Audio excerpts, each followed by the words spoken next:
আল্লাহকে এভাবে বলো, মাওলা তামাম দুনিয়া আমার লাগবে না, ওটুকু দুনিয়া দেন যেটুকু দুনিয়া হাসানা, ওইটুকু সম্পদ দেন যেটুকু পবিত্র, ওই রকম একটা বিবি দেন যে নেককার, ওই রকম সন্তান দেন যে সন্তান আপনাকে সেজদা করে, ওই রকম সম্মান দেন যে সম্মান আখিরাতের কাজে লাগে, ওই রকম ব্যস্ততা দেন যে ব্যস্ততা দ্বারা ইবাদত আমলের নেকি কামানো যায়, ওই রকম অবসরটুকু দেন যেটুকু অবসরে আপনার জিকির করা যায়, অর্থাৎ যা কিছু দ্বারা আমার আখিরাত বয়ে আনে এমন দুনিয়া আমারে দেন।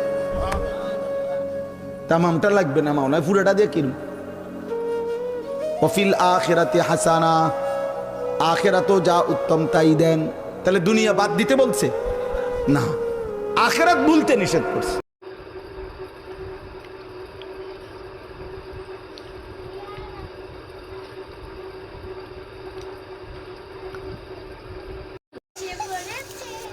আল্লাহ পাকের সৃষ্টি সবই সুন্দর।